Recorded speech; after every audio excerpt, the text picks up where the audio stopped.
अस्सलाम वालेकुम guys. Welcome to Q&A series episode number 2। जिन लोगों को नहीं पता उनको मैं यहाँ पर बता देता हूँ कि मैंने एक Q&A सीरीज स्टार्ट की है। जो लोग मुझे इंस्टाग्राम पर डीएम करते हैं अपने बाइक से रिलेटेड किसी भी क्वेश्चन पर, उनका मैं यहाँ पर क्वेश्चन लेता हूँ और डिटेल के साथ वीडियो में डिस्कस करता हूँ। तो अगर आपने भी कोई क्वेश्चन पूछना हो और आप चाहते हैं कि आप भी इस सीरीज का पार्ट बने तो आप मुझे मैसेज कर सकते हैं। लिंक आपको इंस्टाग्राम का नीचे डिस्क्रिप्शन में मिल जाएगा। आज का पहला क्वेश्चन ले लेते हैं। अस्सलाम वालेकुम सर, मेरे पास होंडा 7015 मॉडल है। इसकी पिक नहीं है और स्मूथ नहीं चलता। इवन उसके एक्सल के बुश भी ठीक हैं, सारे नट बोल्ट भी ठीक हैं, दोनों रिम भी ठीक हैं, लेकिन चलता है तो बहुत हार्ड होता है। छोटे छोटे जम्प्स पर भी जंपिंग करता है। इंजन ऑयल किक्स यूज कर रहा हूँ। सुबह स्टार्ट करने पर वाइट धुआं भी देता है। Please apply. तो यहाँ पर बेसिकली इन्होंने 3 क्वेश्चंस पूछे हैं। नंबर 1 इनका यहाँ पर ये क्वेश्चन है कि बाइक सुबह के टाइम पे धुआं देता है। दूसरा क्वेश्चन ये है कि बाइक स्मूथ नहीं चलती और ना ही उसकी पिक है। दूसरा क्वेश्चन ये हो गया। तीसरा यहाँ पर इन्होंने क्वेश्चन किया कि जो बाइक है वो काफ़ी हार्ड चलती है, इनको कंफर्ट लेवल वहाँ पे फील नहीं होता, यानी कि जंपिंग वगैरह करता है। सबसे पहले यहाँ पर मैं आपको बताता हूँ कि आपने बात की है कि उसकी पिक भी नहीं है, वो स्मूथ भी नहीं चलती और वो सुबह के टाइम पे धुआं भी देती है। इन तीनों का मैं आहिस्ता आहिस्ता पहले आपको बताता हूँ इंजन से रिलेटेड। बाद में हम यहाँ पर आएंगे कि खड्डे आने पे वो काफ़ी ज़्यादा जंप वगैरह लगते हैं, उसकी तरफ हम आएंगे बाद में। सबसे पहले यहाँ पर मैं आपको बता देता हूँ एक बोनस टिप, उसके बाद मैं आपको इंजन का बताऊंगा।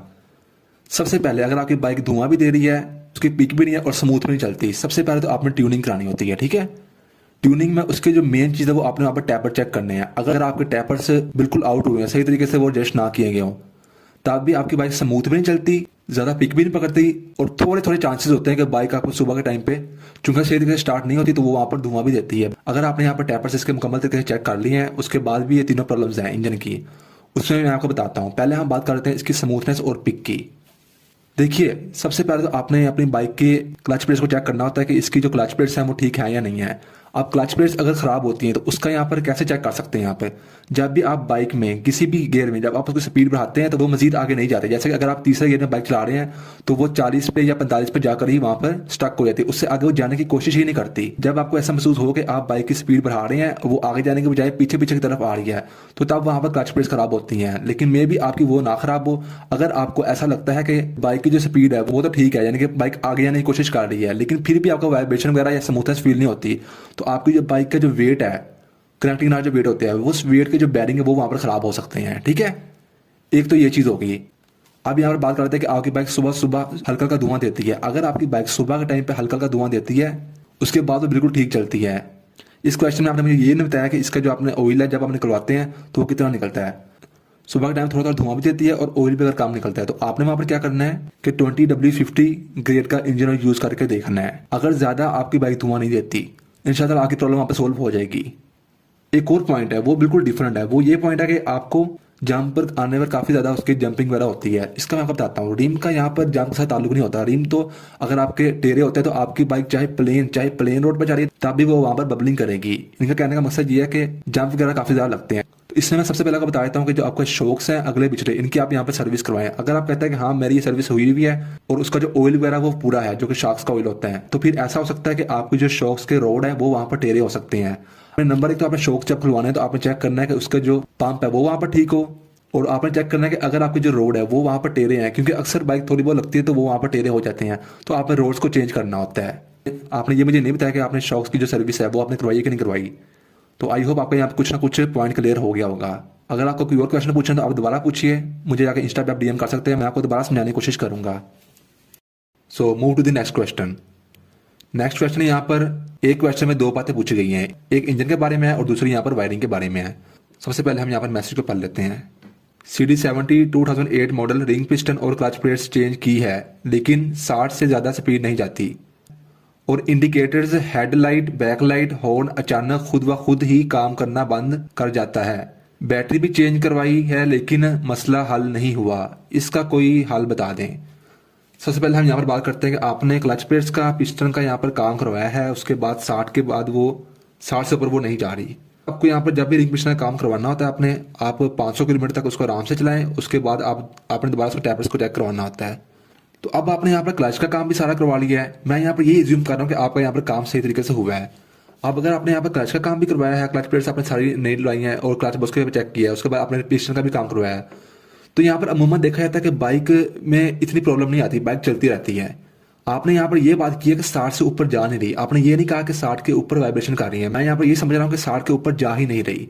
तो इसका यहाँ पर सीधा सीधा एक जो सबसे बड़ा मसला आता है वो ये आता है कि आपकी बाइक की, चूंकि आपने पिस्टन को चेंज करवाया तो आपने टाइमिंग कैन को उतारा था और केएम की जो गाड़ी है उसको भी आपने यहाँ पर उतारा था, तो आपकी जो टाइमिंग है उसको सही तरीके से मे भी वहां पर ना किया गया हो। जब आपने दोबारा फिट किया होगा हेड में, जब आपने उसकी जो चैन है वो आपने वापस लगाई होनी है, तो आपने मे भी वहां पर टाइमिंग सही तरीके से ना की हो। टाइमिंग पर डिटेल के साथ वीडियो बनी हुई है, वो जाकर आप देख सकते हैं दूसरे चैनल पर।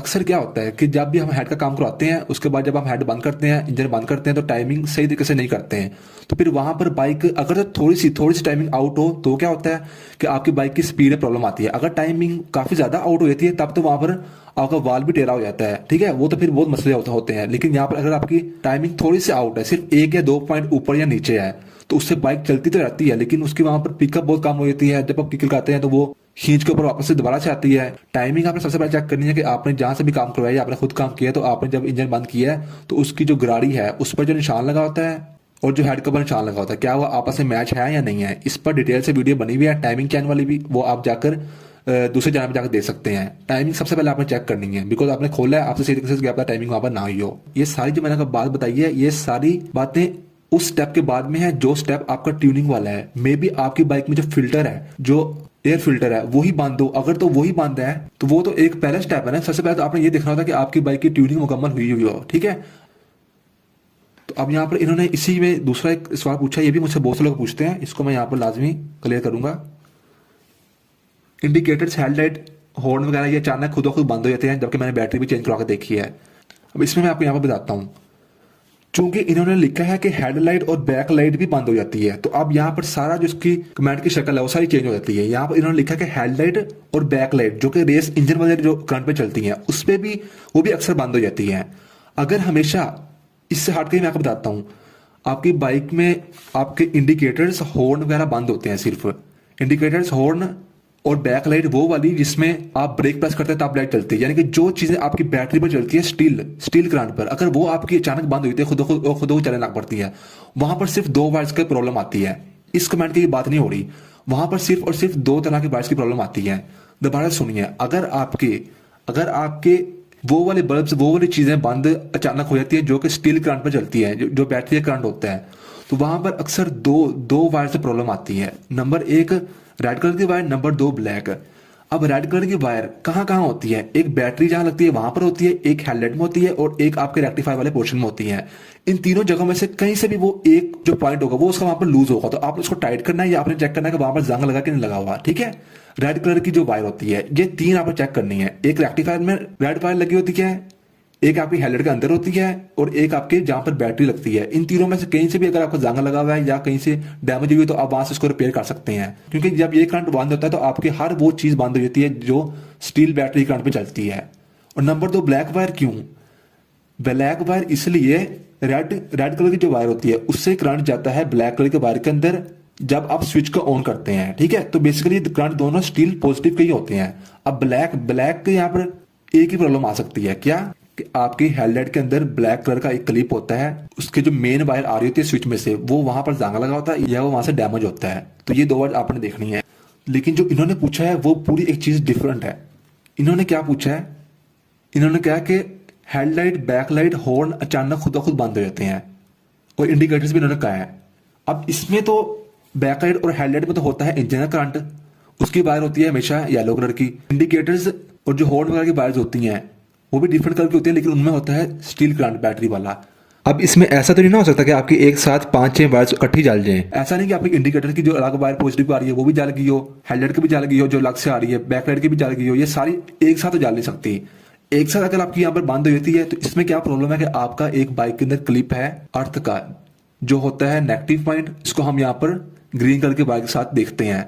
अब कोई एक आपका हेडलाइट के अंदर ग्रीन कलर का क्लिप होना है, वो आपका वहां पर जंग लग गया होना है, क्योंकि आप बाइक धोते बहुत हैं और हेडलाइट के अंदर होता है सुराख, वहां पर चला जाता है पानी, वहां पर जंग लगा तो आपने उसको साफ करना है। ग्रीन कलर का जो क्लिप है वो वहां पर खराब ना हो, ये मैंने आपको समझाने की कोशिश की है। तो ये आप जाकर चेक कर सकते हैं। तो बस फ्रेंड्स, आज मैंने यहाँ पर 2 क्वेश्चन ही लिए हैं, लेकिन उन दोनों में मजीद बहुत सी बातें थी जो कि हमें यहाँ पर सीखने को मिली। तो अगर आप चाहते हैं कि मैं आपके क्वेश्चन का भी यहाँ पर आंसर दूं तो आप जाकर मुझे DM कर सकते हैं। मैं आपका क्वेश्चन भी इंशाल्लाह नेक्स्ट वीडियो में लूंगा और उसको मैं फुली एलैबोरेट करने की कोशिश करूंगा। अगर मुझे जिस चीज़ का नॉलेज होता है उसके बारे में मैं आपको बताऊंगा, जिस चीज़ का नॉलेज नहीं होगा उसका भी मैं आपको यहाँ पर नहीं बताऊंगा। ऐसा नहीं कि जिस चीज़ का मुझे पता नहीं होगा तो मैं आपको उसकी भी यहाँ पर कोई इन्फॉर्मेशन देता रहूँगा। मैं उतना एक्सपर्ट नहीं हूँ, जितना मुझे थोड़ा बहुत एक्सपीरियंस है, थोड़ा बहुत जो एक्सपीरियंस है मैं उसको आपके साथ शेयर करने की कोशिश करता हूँ। बहुत ज़्यादा तो मुझे इतना नहीं पता, जितना मुझे आता है उतना मैं आपको यहाँ पर बताता हूँ। थैंक्स एंड अल्लाह हाफिज़।